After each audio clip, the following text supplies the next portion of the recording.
Not have a captioning, so please make sure that questions are done in English only for today. As every time, we will have a audio and video file being distributed to our media colleagues after the press briefing, and transcript will be posted tomorrow. Journalists who wish to ask questions, please press raise hand icon and you will be put in line for that. Today, here in the room, we have WHO Director General Dr. Tedros. We also have Dr. Janet Diaz, who is a lead on clinical care for COVID-19. With us is also Dr. Sosef Fall, who is Assistant Director General for Emergency Response. Online, we should have Dr. Soumya Swaminathan, who is the WHO Chief Scientist, Dr. Mike Ryan, who is Executive Director for WHO Health Emergencies Program. We should also have Abdi Mahmoud, who is the Incident Manager for COVID-19. With us should be Dr. Rogerio Gaspar, who is the Director for Pre-Qualification Program, and we may also have some other WHO officials with us in case there is a need to answer some of your questions. With this, I'll give the floor to Dr. Tedros for his opening remarks. Dr. Tedros. Thank you, Tariq. Good morning, good afternoon, and good evening. 2 years ago, as people gathered for New Year's Eve celebrations, a new global threat emerged. WHO's health emergency system immediately swung into action, establishing an incident management support team to run the emergency response and requesting more information about the reports of a cluster of cases of pneumonia of unknown origin in Wuhan, China. Although we had little information, we had enough experience and expertise to know that this looked serious. Early on, we worked out that beating this new health threat, a new coronavirus potentially capable of spreading quickly around the globe, would require three things: science to both understand the pathogen and find solutions to beating it, and solidarity to share and deliver those tools wisely and equitably. Science, solutions, solidarity. And there were major successes. This includes the rapid development of a comprehensive package of technical guidance on how to ready countries to detect, treat, communicate, and prevent the spread within 2 weeks of the first report of the cluster of pneumonia of unknown cause.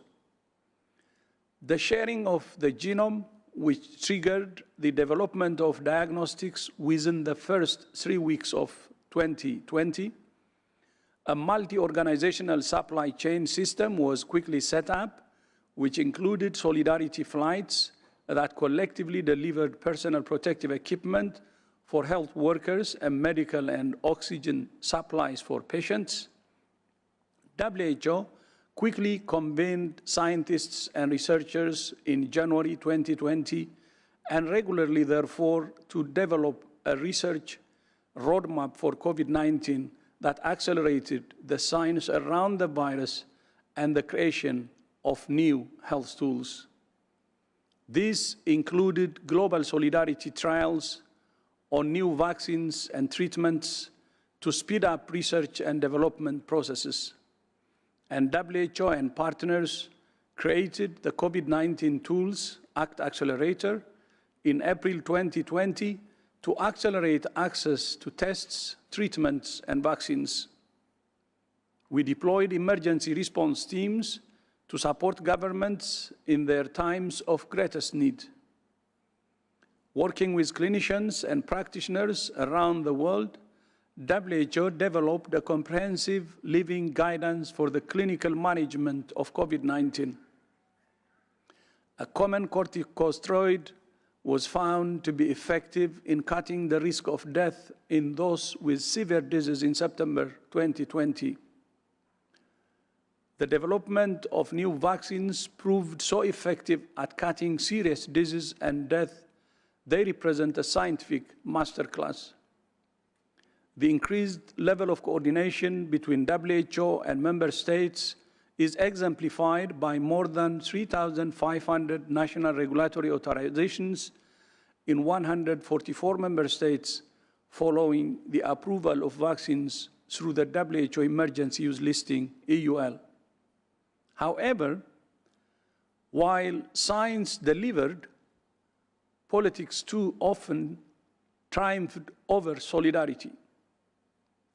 While there were 1.8 million recorded deaths in 2020, there were 3.5 million in 2021, and we know the actual number is much higher.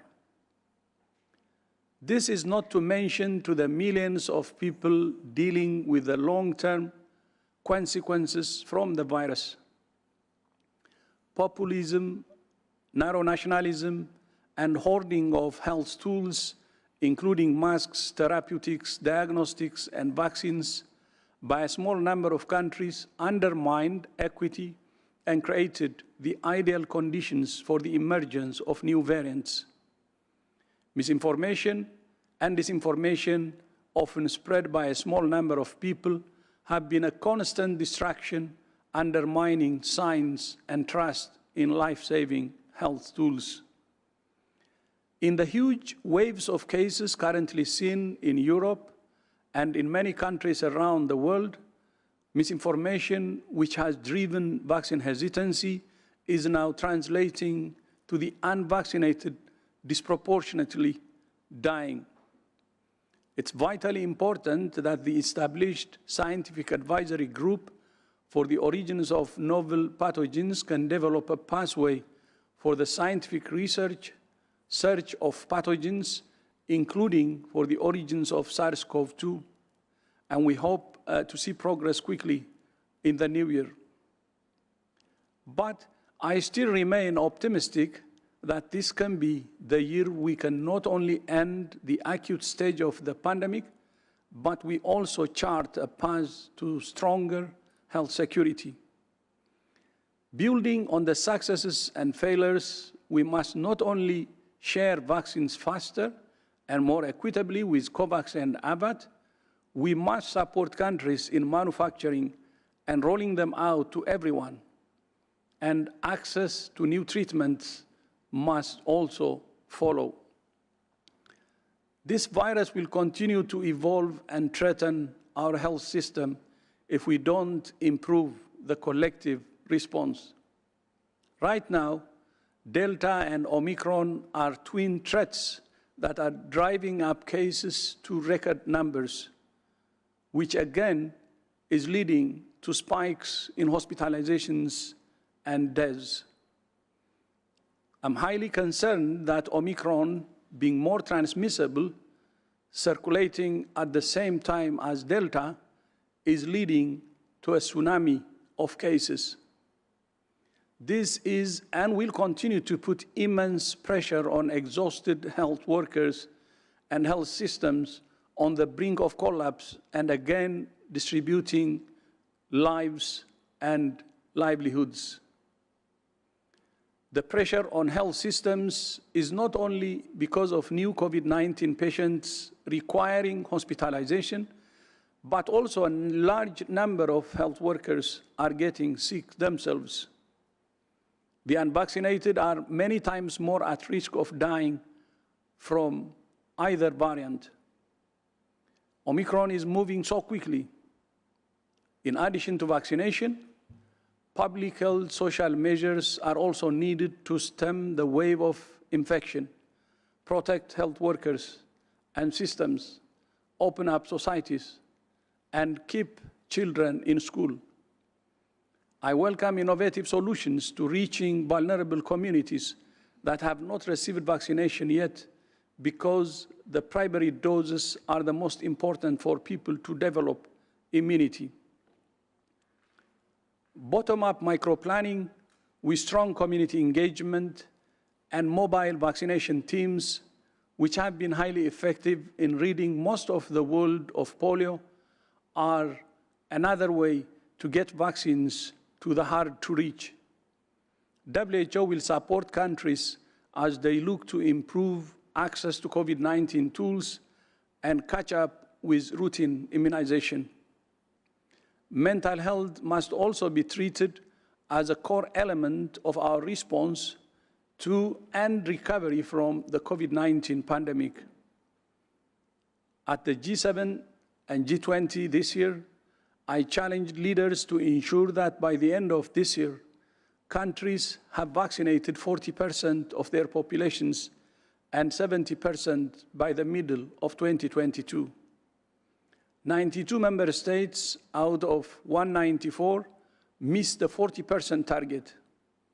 This is due to a combination of limited supply going to low-income countries for most of the year, and then subsequent vaccines arriving close to expiry and without key parts like the syringes.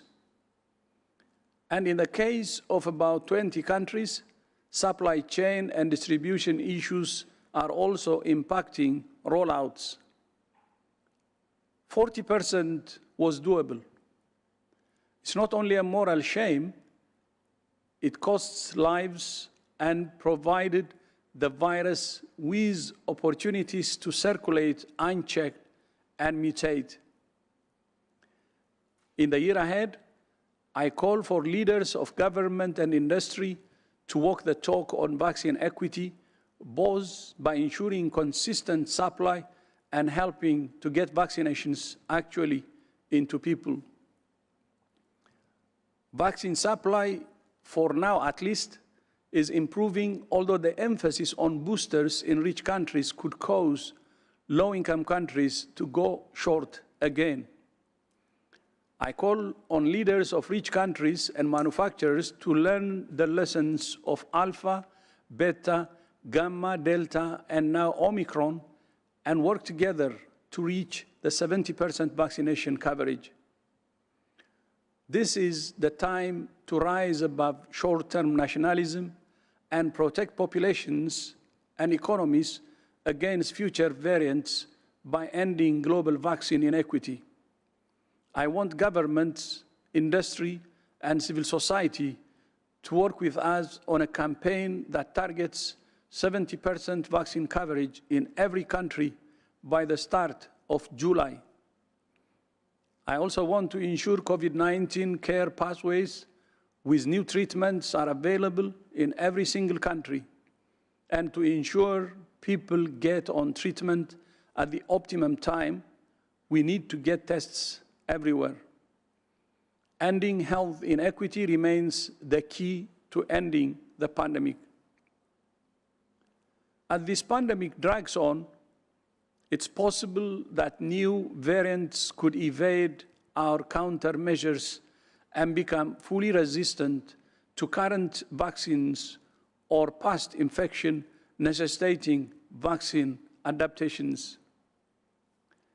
The technical advisory groups for virus evolution and on COVID-19 vaccine composition continue to review evidence of the variants and analyze the performance of COVID-19 vaccines against them. Any new vaccine update would potentially mean a new supply shortage. So it's important that we focus on building up local manufacturing supply to help end this pandemic and prepare for future ones. One way to increase production of life-saving tools is to pool technology. WHO's mRNA technology transfer hubs are moving ahead in developing an mRNA vaccine. Recently, the COVID-19 Technology Access Pool and the Medicines Patent Pool finalized their first licensing agreement with the Spanish National Research Council for a serological antibody test. I hope there are many more breakthroughs like this in 2022, including for vaccines and treatments. sharing technology and know-how, as well as waiving the intellectual property rights around COVID-19 tools should have happened early on in the pandemic. But it's never too late to come together to do the right thing. In 2022, WHO will work with our member states to build well-financed health systems, strengthen preparedness, and ensure the equitable distribution of health tools. From the new WHO BioHub system, which offers a reliable, safe, and transparent mechanism for WHO's 194 member states to voluntarily share novel biological materials, to the new WHO Hub for Pandemic and Epidemic Intelligence based in Berlin, WHO will build mechanisms to enhance partnership. In this vein, the development of a new binding accord between nations on pandemic prevention, preparedness, and response will be a key pillar. I hope to see negotiations move swiftly and leaders to act with ambition. This is the moment for leaders to banish the politics of populism and self-interest, which are derailing the COVID-19 response and threaten to undermine the response to the inevitable next disease X. While 2021 has been hard, I ask everyone to make a New Year's resolution to get behind the campaign to vaccinate 70% by the middle of 2022. We have 185 days to the finish line of achieving 70% by the start of July 2022. And the clock starts now. If we drive this campaign together, we will all be in a much better place by this time next year. Happy New Year. And Tariq, back to you. Thank you, Dr. Tedros, for opening remarks. We will proceed to questions from journalists who are on Zoom with us. Just to remind everyone that we don't have a simultaneous interpretation today, so we may try with our language skills here to help, but normally we would do the questions and answers in English. Today, please click on a raise hand icon so we can get you in line, and if possible, only one question per journalist. So let's start with Bianca Rotier from Brazilian Global TV. Bianca, if you can hear us, please unmute yourself and go ahead. Thanks a lot, Tariq. Good morning, good afternoon, everyone. Yeah, first of all, I hope you had a great Christmas, and I wish you 2022 full of health. I would like to ask Dr. Tedros to share an overview of these 2 years in relation to Brazil. We saw many controversial messages, and recently President Bolsonaro criticizing vaccination to children, but the country ends the year with a good vaccination rate. And I also see that Brazilians now are more relaxed, and unfortunately covering the WHO and Europe, I saw that everything we experienced here ended up being repeated in Brazil weeks later. So which message, Dr. Tedros, would you like to send to Brazilians? And just a clarification, Dr. Tedros, you said you expect to see the end of this acute stage of the pandemic next year. So in other words, does it mean that the pandemic won't end in 2022? Thanks a lot. Thank you very much, Bianca. I understand that you have been close to our building today, so welcome. Let me see if Dr. Ryan is online, as he was quite often answering questions in particular countries. Dr. Ryan. Hi, Kai. Can you hear me? Very well, Mike. Okay, great. And thanks for the question. I think you noted yourself in the question that things had been improving in Brazil over many, many months. There's been a persistent downward trend in both cases and deaths, and that's to the credit of the Brazilian people and the measures that have been taken, and also the uptake of vaccines. Brazil experienced two very large waves, well, multiple waves of infection over a prolonged period of time. In fact, was a heavily affected country for a very long period. Not only did Brazilians experience that, but many people around the world saw the images of overwhelmed hospitals in Latin America, and in particular in Brazil. But all countries have faced those moments. Almost all countries have faced those moments in this pandemic. And it really is by bringing together the work of the health authorities at the state level and at the federal level, and engaging with communities and getting the word out there about the effectiveness of vaccines, I think has helped stabilize the situation. But you are also right that in many ways, the experience in Europe and potentially the experience in North America now, we know the Omicron variant is in South America, is in Brazil. So the likelihood is that there will be continued waves of transmission all over the world, and South America and Brazil are no exceptions to that. So as Dr. Tedros has said time and time again over the last number of weeks, this is time to prepare. It's time to get health systems ready. Even if the virus turns out to be in an individual basis slightly less severe than previous variants, the sheer numbers of cases, as we saw previously in Brazil, can put huge pressure on the health system. So getting the health system ready, we saw the shortages of oxygen, the shortages of beds, all of that can be managed and dealt with now if it's prepared for. And it's better to be prepared. If the wave does not come, then that's okay. That's good news. But Brazil and other countries need to be prepared for a rise in cases. They need to be prepared, as we've seen in Europe, for a rise in hospitalizations, and be ready to face what will come. A focus on getting the most vulnerable vaccinated, making sure all health workers are vaccinated, older persons, people with underlying conditions are vaccinated. That is key. There are still pockets in every country of unvaccinated or under-vaccinated people, and it's really important that people are sought out and people are offered the vaccine again and again in their own environments, if possible, and in a trusting and situation. So with regards to the pandemic, we've been saying this for a very long time, the acute phase of the pandemic that's been associated with the tragedy of death and hospitalizations, that can end in 2022. The virus itself is very unlikely to go away completely, and will probably settle down into a pattern of transmission, low level, causing occasional outbreaks in under-vaccinated populations. And we hope that is the end game here. But we're certainly not there yet.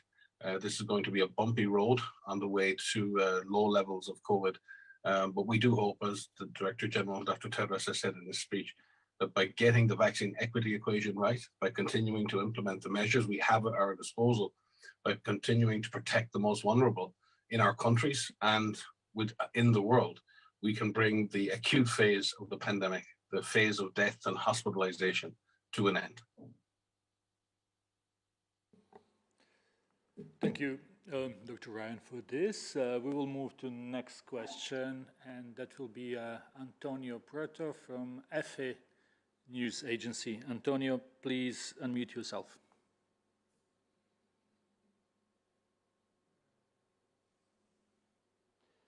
We don't seem to hear you, Antonio. Let's move to the next one. Antonio, we will try to come back to you. Let's try with Anne Galland from Telegraph.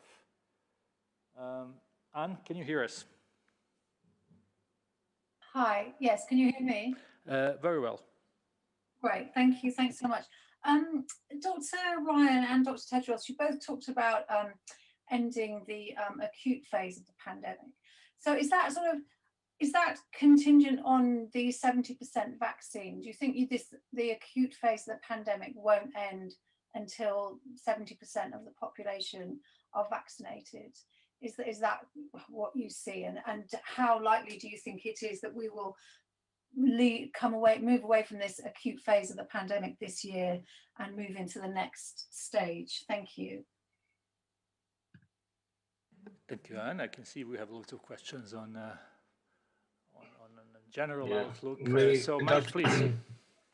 Well, maybe Dr. Tedros would like to comment, but I can begin.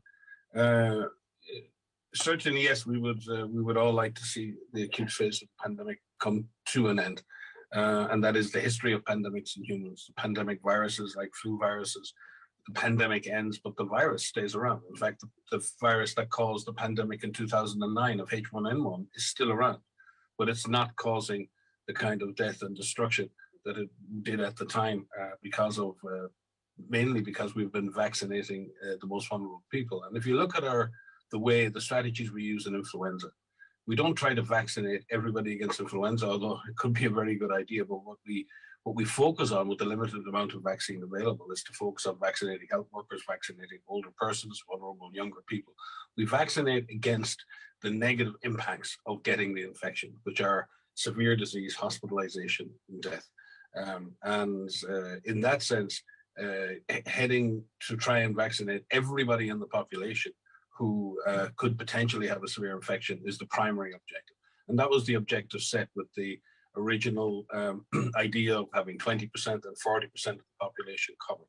As Dr. Tedros has said, 92 countries, I think, Dr. Tedros, missed that deadline. And there's very, very much still in a very vulnerable situation with large numbers of people within their countries still vulnerable to severe infection. But not only that, even in high coverage countries, even in countries in the industrialized north that have overall high vaccine coverage, within those numbers lie very, very strong differences in vaccine coverage, depending on your socioeconomic class, depending on your ethnicity, depending on which part of the country you live in, urban versus rural. So there are real differences in vaccine coverage in people within countries as well. So this isn't just about equity between countries, it's equity within countries needs to be addressed as well.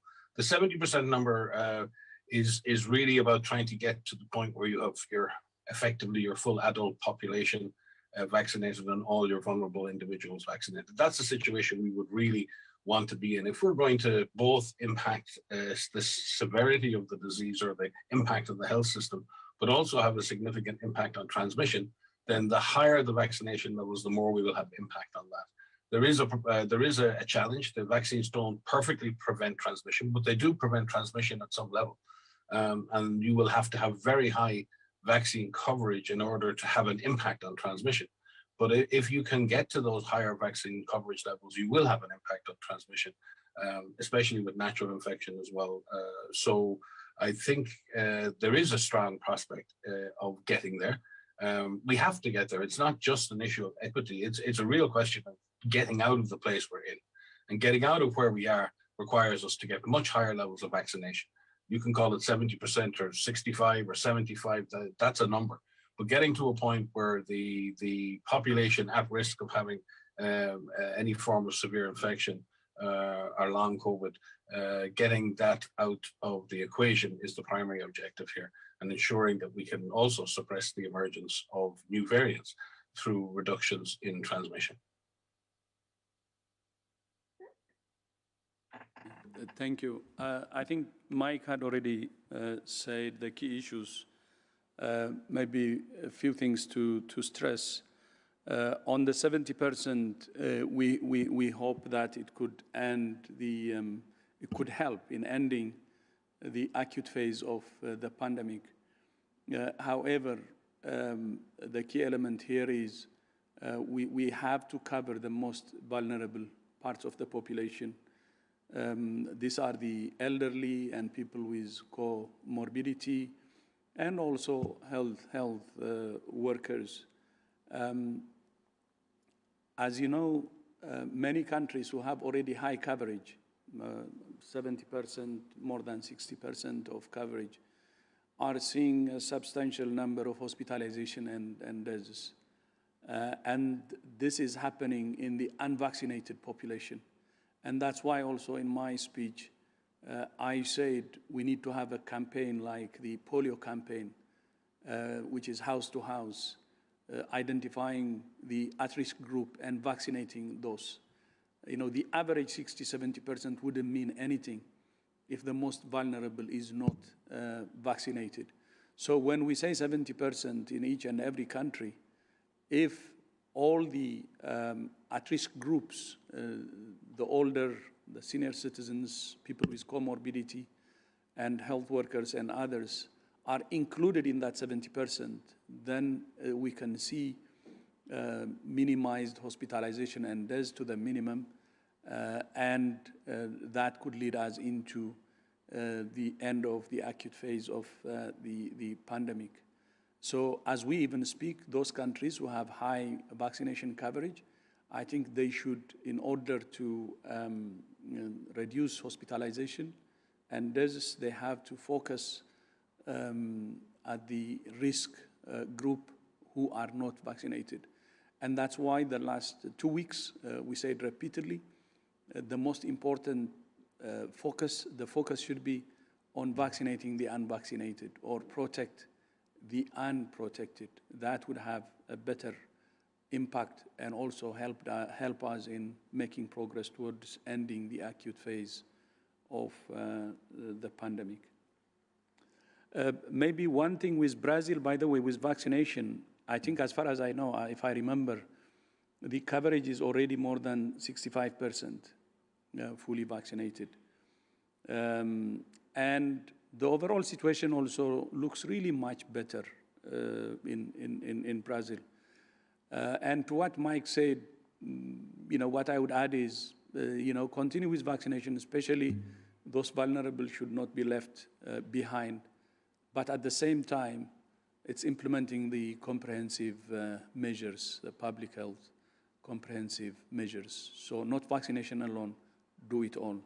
And I think the situation will continue to be better in Brazil too. Thank you. Thank you, Dr. Rand. Thank you, Dr. Tedros. We will move to next question. That's Reuters. Stephanie Neverhay. Stephanie, please. Thank you, Tarek. I wonder, a question either for Soumya, if she's on the line, or perhaps Mike, regarding the change in the Centers for Disease Control in the US, their advice regarding their shortening of the recommendation for isolation time from 10 to 5 days for asymptomatic cases.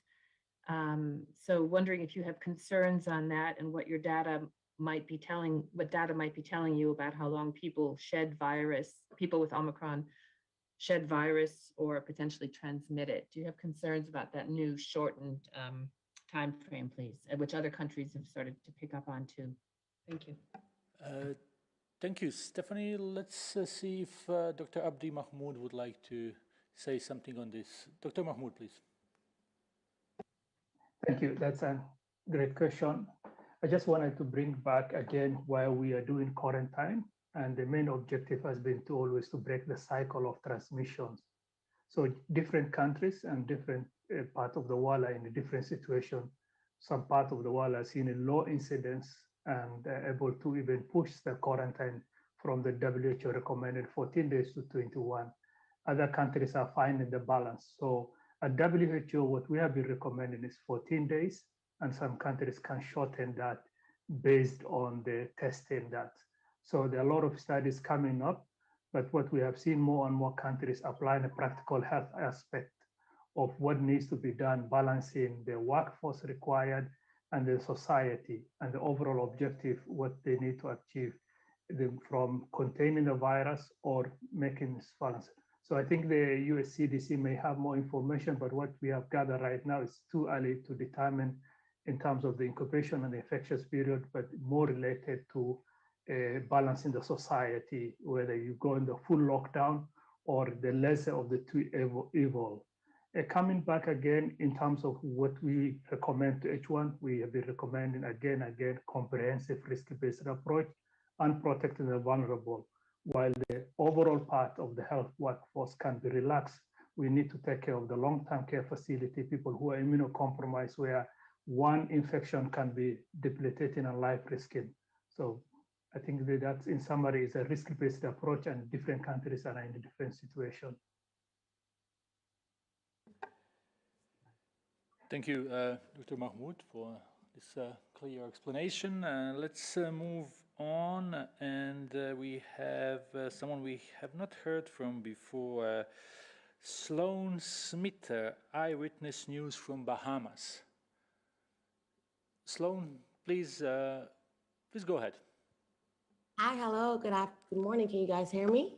Yes, very well. Please ask your question. Good morning from the Bahamas. My question is, with the global spread of the new Omicron variant, there's been new burgeoning concern that the antigen tests that are currently being used to identify COVID may not be as effective in identifying the Omicron variant. My question is whether who recommends countries to continue using the antigen testing for screening, or should countries move towards solely the PCR testing to ensure accuracy in identifying infections and contact tracing? And with that, Caribbean countries and smaller countries like the Bahamas who use testing for people coming into the country.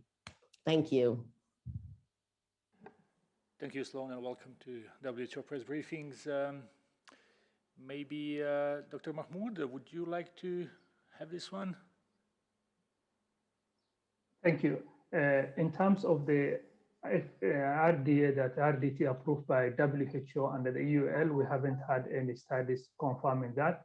We're aware that FDA has released press that some of the currently in some of the US are not viable, but as of now, our lab colleagues have been very closely working through the TAG-VE, and that under the WHO EUL, the current RDT are able to detect and function that. So it's a multi-layer that the RDT are working, and then another layer of the PCR. So we work closely. If we get more information of the overall, some of countries are using different ones that are not approved by the local approval authorities. But for WHO, the main ones are still function and able to detect Omicron. Thank you, Dr. Mahmoud. We will now move on. We have Simon McCarthy from South China Morning Post. Simon, would you please come in? Thank you for taking my question and for holding these briefings without fail over the past 2 years. Happy New Year. So my question is about the effectiveness of vaccines against the Omicron variant. I know that we've started to see a few initial real-world studies, and I'm just wondering first how important it is to see the real-world data versus just neutralizing antibody studies. And then if you could explain a little bit more about how the WHO may be coordinating or working with local teams who are in a position to do these real-world effectiveness studies, and specifically whether there are efforts to ensure that the data generated for all those that there is data generated for all those vaccines which have received WHO EUL. Thank you. Happy New Year to you, Simone, as well. Dr. Swaminathan, are you on with us? Could you please answer this question? Yes. Thank you, Tariq. Can you hear me? Very well. And thank you very much for that question. I think it's a very insightful question, because you did ask about, first of all, studying vaccine effectiveness and distinguishing between laboratory-based assays of neutralization of the antibodies and how the antibodies are neutralizing the virus in the laboratory, and the real-world data, where we're actually looking at whether people are getting sick and what proportion are getting sick and needing to be hospitalized or dying compared to what happened with the other variants. And so as we've explained in these presses before, there are multiple factors that account for vaccine effectiveness. One is the vaccine itself. I think we know that vaccine effectiveness varies a little bit between vaccines, though the majority or all of the WHO EUL vaccines actually have very high rates of protection against severe disease and death, at least till the Delta variant. That was true. The second is biological factors like age and underlying illnesses. And we know in COVID, with all the variants, that the older you are, the more the underlying illnesses and comorbidities, the more vulnerable you are to get severe disease. And the third factor is the time since vaccination and the waning of immunity. And we know that there's some amount of waning, but again, there's more waning for infection against infections. And that's why we're seeing a lot of breakthrough infections now, especially with Omicron, because Omicron does have the capacity to overcome pre-existing immunity, needs higher levels of antibodies for protection. Now, the evidence on Omicron is just emerging, and I think it would be it's still premature to conclude definitively. But I think what we can say is that all of the lab studies are pointing towards a reduction in neutralization capacity. And also what we see clinically is that people who've been vaccinated, people who've had prior infections are still getting breakthrough infections with Omicron. And that's why the numbers that we're seeing around the world today are extremely high, because these infections are occurring in both the vaccinated and unvaccinated people. However, it appears that vaccines are proving to be still protective, because even though the numbers are going up exponentially in many countries, hospitalizations and even within hospitalized people, the need for ventilation, the need for critical care, that doesn't seem to be going up proportionately. This is a good sign, and it's probably telling us that previous immunity, either due to vaccines or in some cases due to natural infection by the virus, due to a previous variant, is providing some protection against severe disease. And this is what we had expected, because immune responses are much more than just neutralizing antibodies. So neutralizing antibodies capture one part of it. And so I think to some extent we are reassured that people seem to have that pre-existing immunity, are protected from getting severely ill, and therefore there's a mismatch, or the infection and hospitalization are the link between the two has been disrupted. However, having said all of this, I think we still cannot predict what this virus is going to do in people who've no prior immunity, either due to vaccine or natural infection. There are a large number of countries with still a lot of people who are not vaccinated. So we still need to wait and see and hope that this doesn't cause severe disease in them. You asked about what WHO is doing, and we have the research and development blueprint for epidemics, the R&D blueprint, which has been very closely following and tracking this. In fact, Dr. Tedros mentioned that one of the things that started very early on in this pandemic was the convening of scientists and researchers, the development of common protocols, the development of benchmarks and standards and target product profiles, working with the regulatory agencies to ensure that all regulatory agencies were harmonized in how they approach new drugs and new vaccines. And thanks to that, I think early efforts by WHO, we are in a position where we have a very good networks, multiple networks of scientists who are working together, working with common protocols, ensuring that vaccine effectiveness studies are done to the same high standards. And while we still have gaps, we do not have the same amount of data that we would like to see on all the WHO EUL vaccines, as you mentioned. But we are working with our regional offices, with our country offices, with ministries of health to put in place those tracking and monitoring systems that's going to give us the data in the coming days. So I think there's a lot going on already. We are planning some more studies that will be rolled out.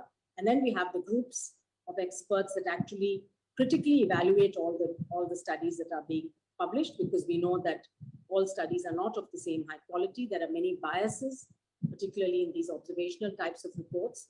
And so I think an important element also is critical evaluation. And then finally, the SAGE, which is a strategic advisory group of experts on immunization, reviews all of that data and makes the policy recommendations and will continue to do so in the light of Omicron as well.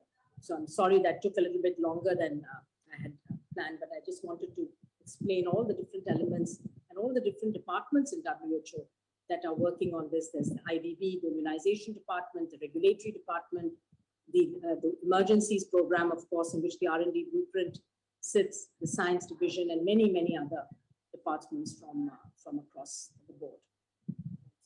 Tariq, I'm not sure if Janet or Rogerio or anyone else wants to add to this.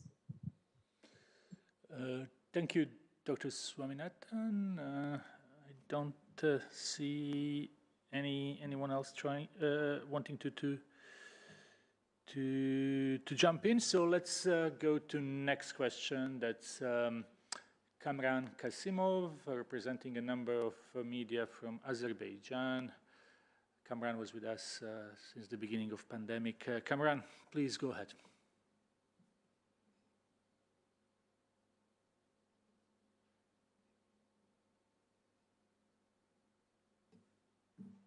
Do you hear me? Yes, Kamran, go ahead. Okay, thank you so much. Greetings from Azerbaijan. Now for our country is very actual, the booster dose or third dose, because all effective booster dose or third dose against the Omicron stem, because from the February we are going to booster dose in our country, but exactly Omicron stem capture many countries. And what can you say about this point? Thank you so much. Thank you, Kamran. This is a question about boosters. I think Dr. Swaminathan may say something about that.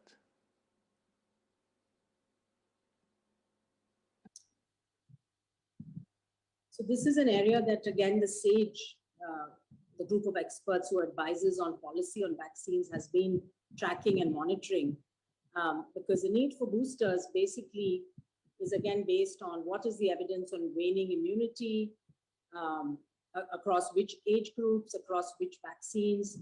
And as I mentioned, there is some evidence now that there is some waning that occurs, after 5 or 6 months after the primary course of vaccine has been taken.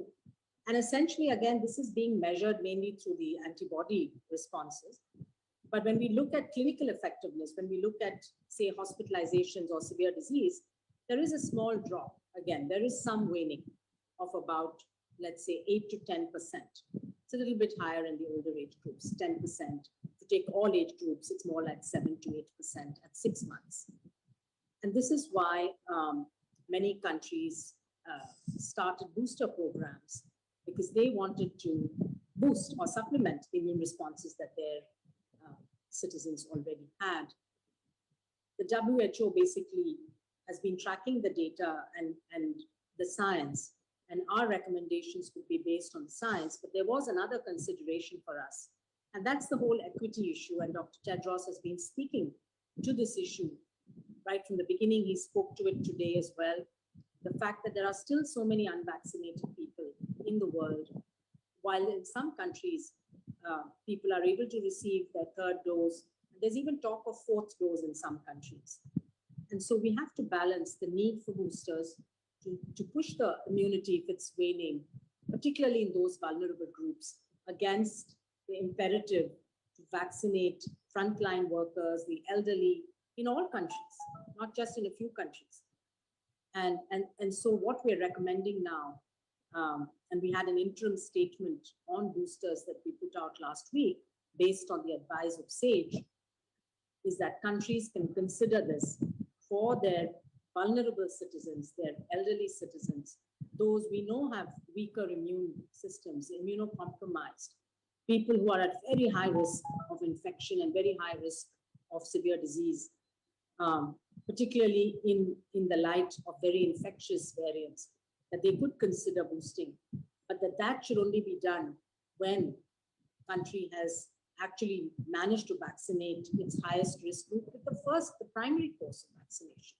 And we've just heard that there are many countries, many countries, that are still not up to the 40% mark that would have covered the entire vulnerable populations. And so there is need to do both. There is a need to speed up our primary vaccination programs to share vaccines equitably through COVAX, through AVAT, and there is also a need to further protect those that need that boosting. And so we will recommend the same approach that we did at the beginning on how to prioritize, how do countries prioritize their populations. Not everybody needs a booster. An 18-year-old who's just had their first course a few months ago certainly does not need a booster. They're at very low risk of severe disease, whereas an 80-year-old in the same country might actually do better with the booster because we know that with age, the immune responses are weaker. And so that's the same, exactly the high-risk prioritization groups that we recommended at the beginning that we're asking countries to follow. And we're also saying, let's share those extra supplies that we have rather than boosting young people who still have very strong immune responses from their primary vaccination. If we can cover the whole world, then we can think about these future courses and who's going to need it, and when it's going to be needed. Dr. Ryan talked about the future course of the pandemic and how it's going to play out. And we will have to see whether regular vaccines are going to be needed in the future or not, and for which groups. We don't know that at this point. But right now, I think we have to go by the data, and we also have to keep a close look on the equity aspects, because it's not just the ethics, it's, we know, we said repeatedly, it's the epidemiology, the science behind it. We know that if you leave the virus to multiply, as it has been doing now in many countries because of so many unvaccinated people, that ultimately there'll be another variant and another variant. So it's in everybody's interest, self-interest, to make sure that that doesn't happen again, and that we try not to have any more variants of concern after Omicron. We should try, the world should try to do that. Thank you, Tara.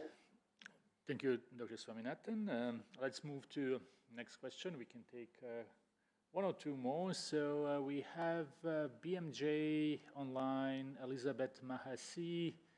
Elizabeth, can you hear us? Yeah, can you hear me? Yes. Oh, brilliant.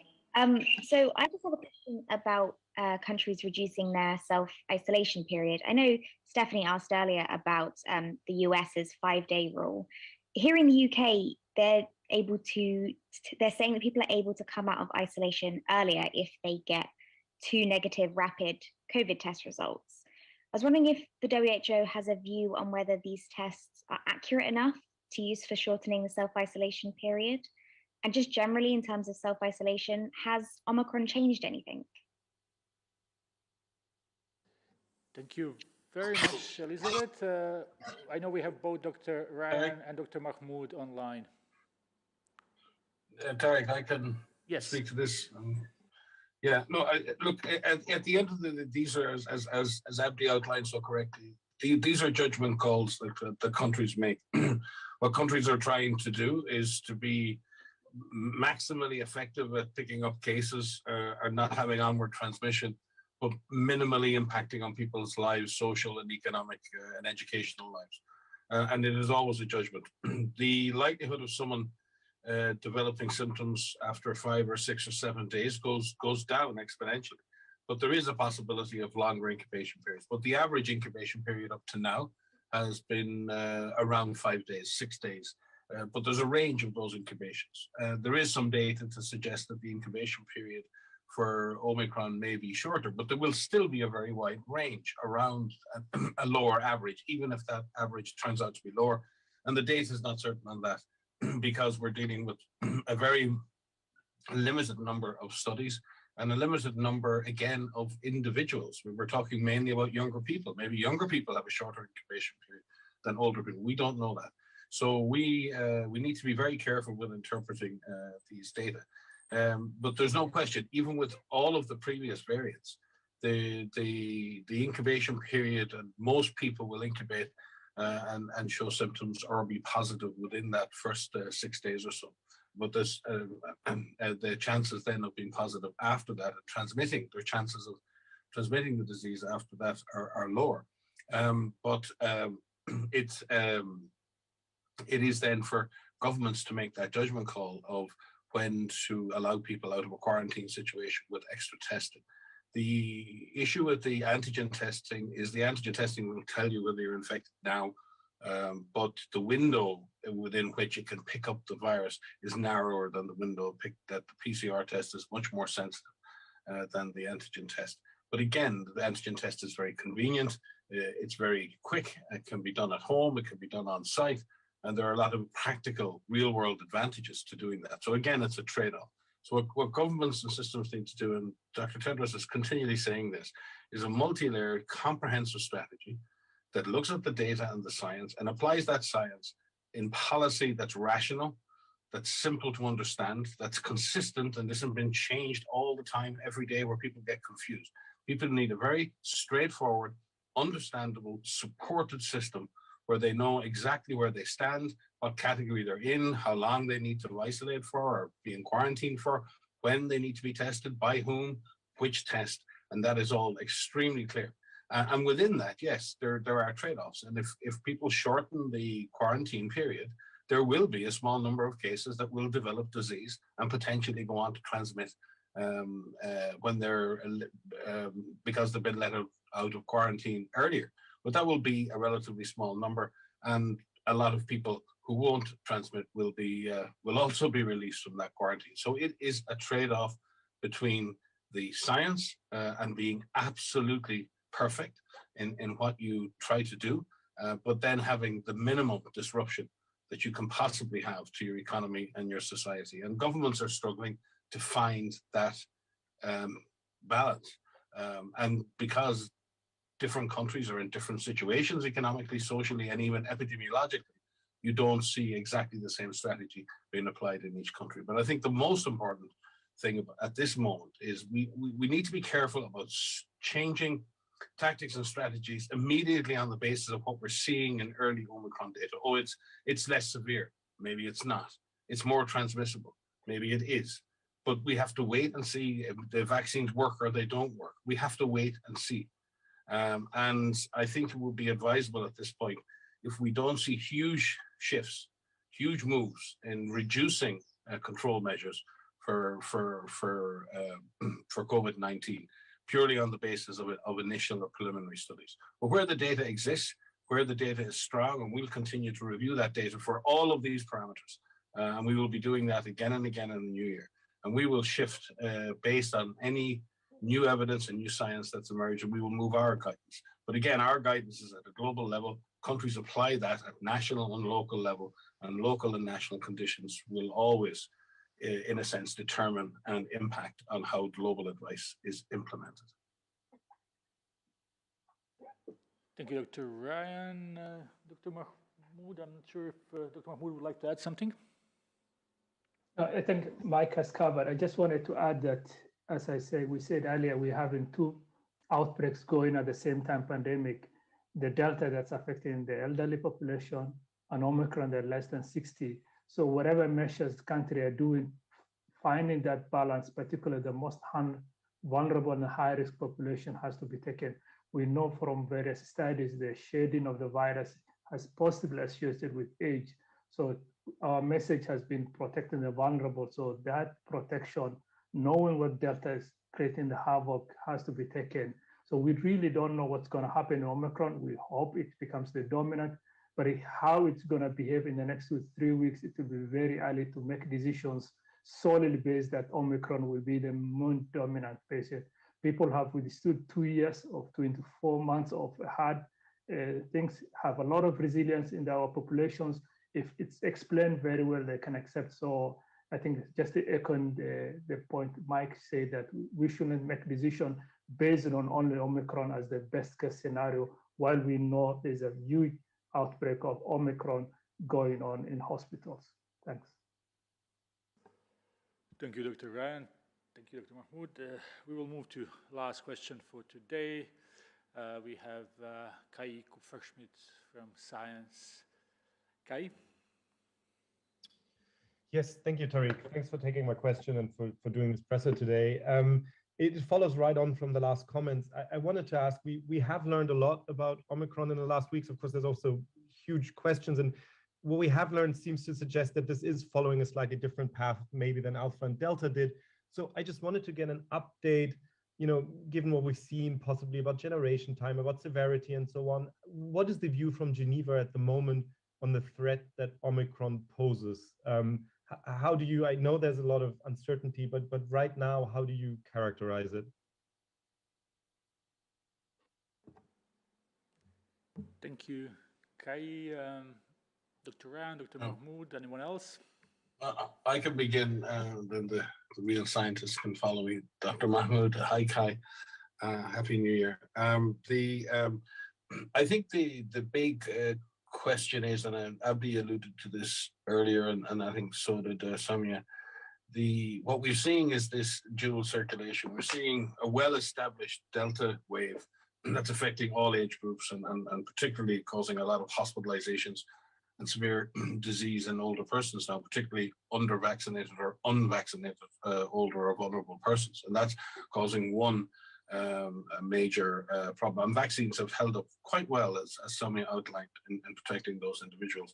And then we have this emerging Omicron wave, which has primarily begun amongst younger people, probably reflecting social mixing patterns, and has been circulating quite intensely in those younger individuals. It's moving slowly into older age groups now. And I think that's the big question in my mind, is will the virus behavior now looks milder, it looks more transmissible, it looks like it has a shorter incubation period, it looks like it's causing a milder disease, and that's on the face of it, looking at the population it's infecting. But what we haven't seen is the Omicron wave fully established in the broader population. And I'm a little nervous to make positive predictions until we see how well the vaccine protection is going to work in those older and more vulnerable populations, to see whether previous infection or vaccination is going to provide the same levels of protection against severe disease and hospitalizations, or if this virus is inherently less virulent in any case in its own right. And that data will come through the system pretty quickly. We are seeing upticks in hospitalizations in some countries in Europe. But again, it's hard to tease that out in terms of the Omicron versus the Delta effect. So that's where we would stand, Guy. It's that little bit early. I would, really like to be optimistic and say, yes, we would hope into the new year that we'll start to see, as we've seen in South Africa, the numbers beginning to fall away. But again, we're dealing in South Africa with a population with a very high seroprevalence, of background seroprevalence, and a very young age profile. It remains to be seen in the coming weeks. I think we will still see that decoupling from cases and severe disease. I think that will be sustained in Europe. But with the sheer numbers of cases that we're likely to get associated with the Omicron variant, it's just that force of infection and that growth rate in the number of cases per day that will ultimately generate sick people who will need to be admitted to hospital and could potentially die. And I don't think anyone is certain yet as to how this is going to play out. And that's why caution right now with getting exposed, protecting those people in our population most likely to have severe disease, physical protection, vaccine protection, and then going by the public advice in each jurisdiction. I think it's really important over the coming weeks that we keep and suppress transmission of both variants to the minimum that we can until we see what the impact of this virus is in those older and more vulnerable populations. Abdi, you may wish to supplement. Thanks, Mike. You have summarized. I just wanted to what we had today from our South African scientists during the TAGVE in terms of that sudden drop that's giving some reassurance to other countries and scientists. There is a major impact on the disruption that happened in terms of the social and population change in December. If you look at the epidemic curve for South Africa last December 22, there was such sharp increase and it went. So December holiday, what happens, the population moving, the middle class going out to the coast and the beaches, and the rural movement. There's a lot of things that can that disrupt the transmission. So is that a real fact that the Omicron went down, it's milder, or is a multiple factorial that is leading to the reduction? So in testing, the government has just changed their policies. There's a lot of things. So for me, I think it will be very important to look closely at the two other epicenters London, which has been publishing excellent data and well appreciation for the UK scientists for publicly, and then New York, the hospitalization, how it is going on.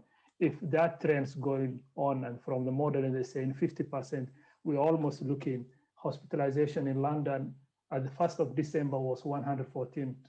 The day available data is 374, 3 times increase.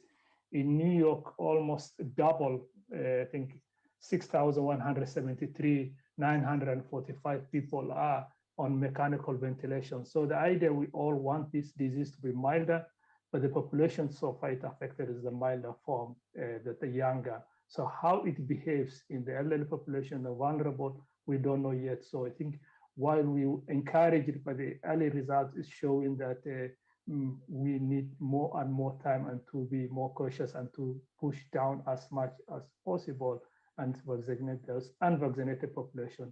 As Dr. Tedros said, vast majority of the hospitals today are overwhelmed by people who have been unvaccinated because of the misinformation that's going on. So it's too early. We hope, at least from the biological, we had today in the third VE, also Dr. Wendy from the UK was presenting some biological explanation, the difference between Omicron and from the Hong Kong. It's too early to determine. I think the main factor will determine when it hits the high-risk population, over 60 vulnerable that have not received vaccinated. So it's too early, we're optimistic, but I think we shouldn't overinterpret the data coming from South Africa. And that was the feedback we got from the South African scientists. Thank you. Dr. Diaz, would you like to add something? Thanks. I'll just add a couple of words to my colleagues there.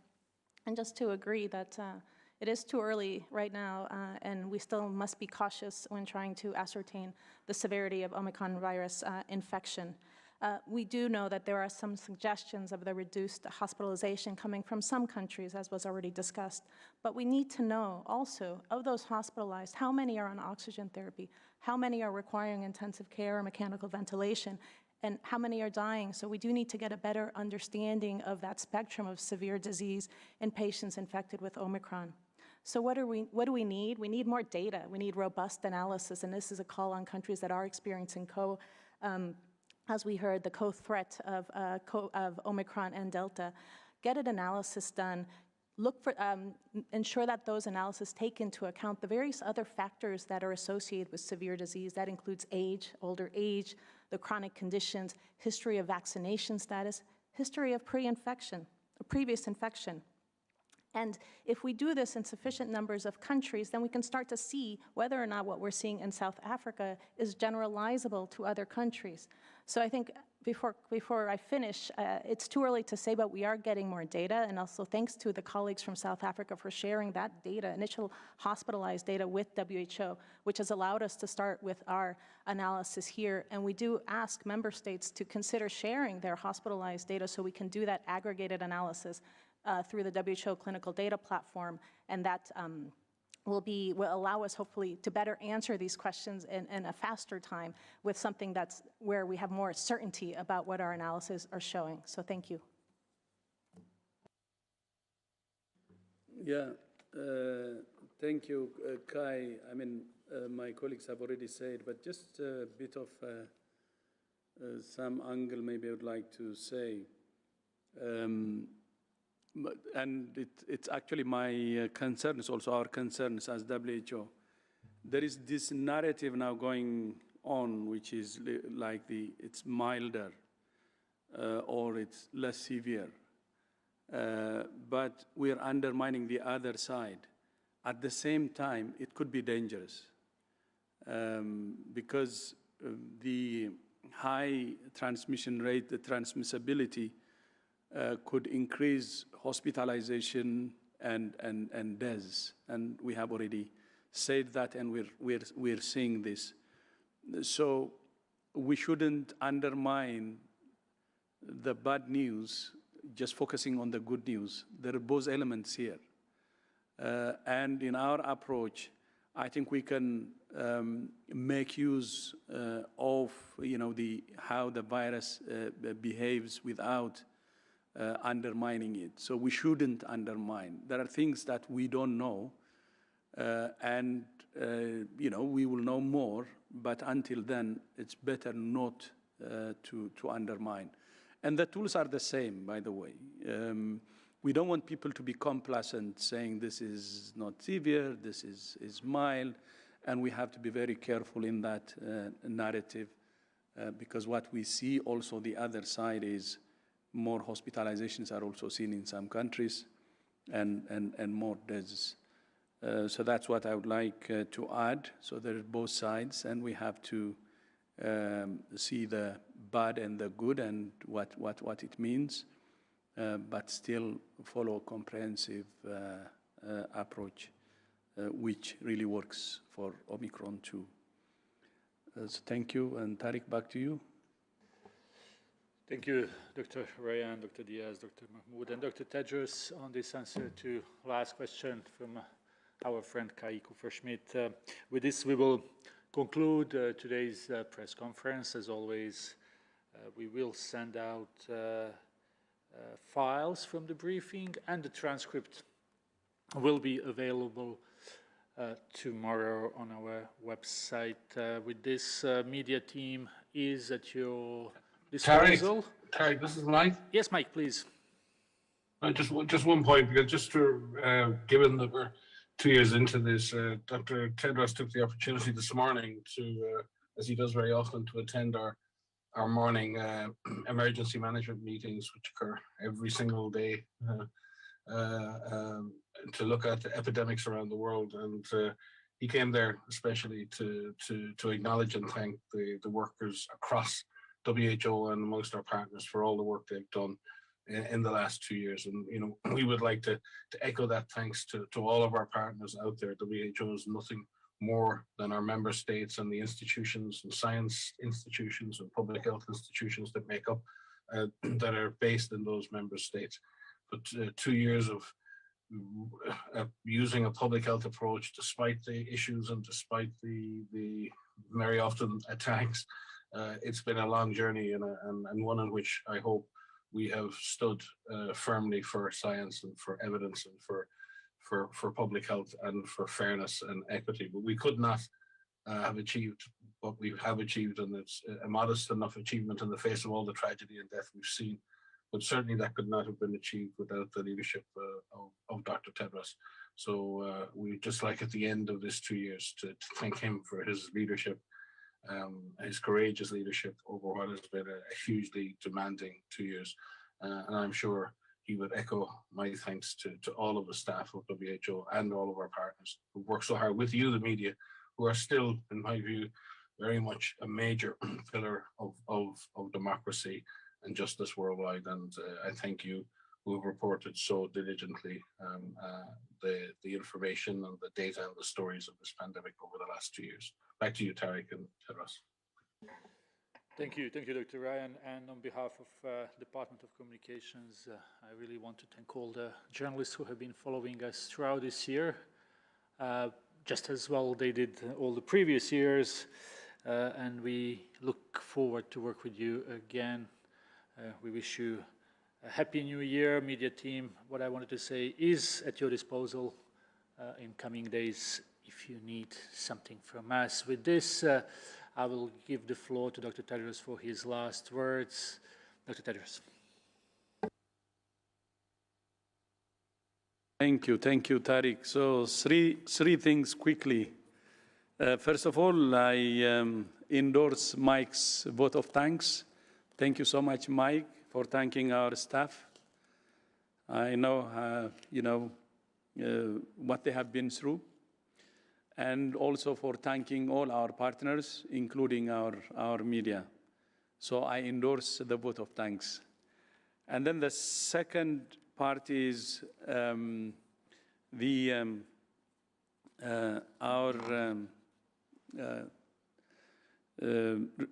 resolution for the new year.